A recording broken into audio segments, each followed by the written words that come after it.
What language am I speaking right now? Pete Hegseth, who calls himself the Secretary of the War, though legally he's still the Secretary of Defense, says that I'm speaking American.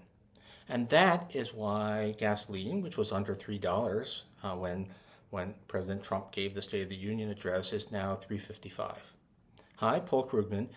Update, not so much economics, though everything is related now, but I just wanted to vent a little bit about what I think is a crucial underlying piece of this horrible story in Iran and the Persian Gulf.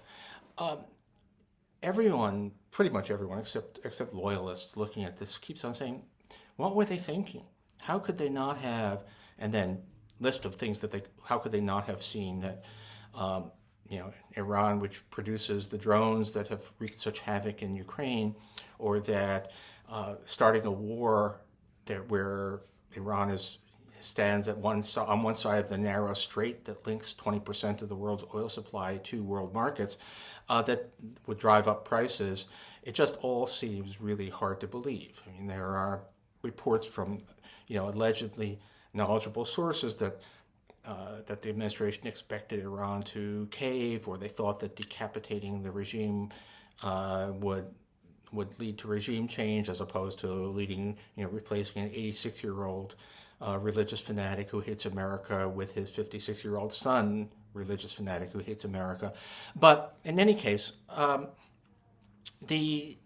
I thought was really telling was really not about this at all, but it was deeply revealing. So there was a summit meeting with 12 Latin American leaders in Miami over the weekend. It was introducing the Shield of the Americas, which is whatever that is. It's what Kristi Noem is supposed to be doing in lieu of her previous job. And Marco Rubio got up and said a few words in Spanish. Okay, no, not an unreasonable thing to do. Then Pete Hegseth got up and said, I only speak American.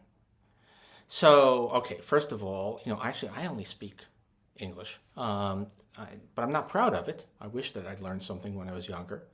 It's kind of odd to be, boasting about your lack of other knowledge.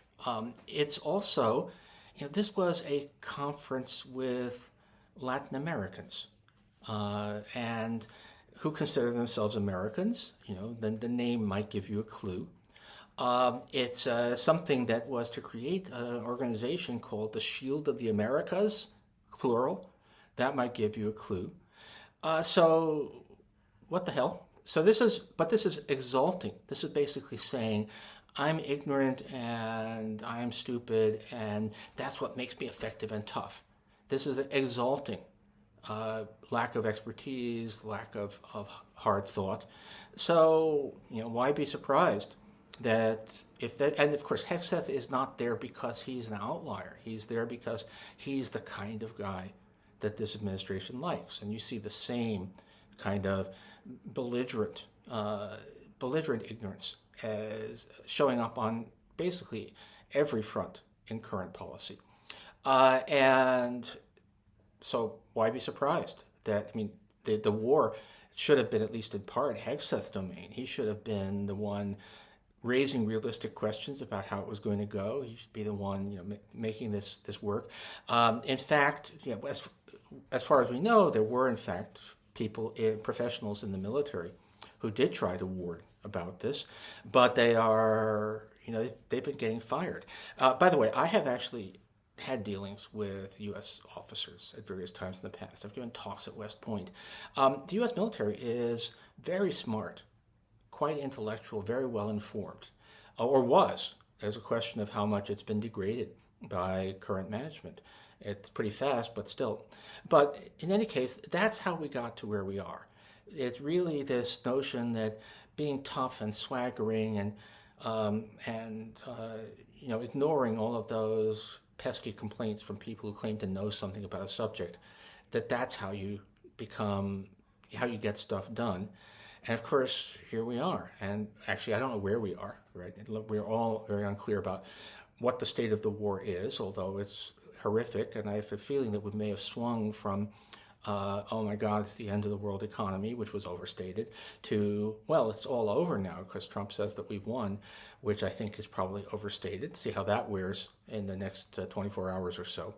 But anyway, my God,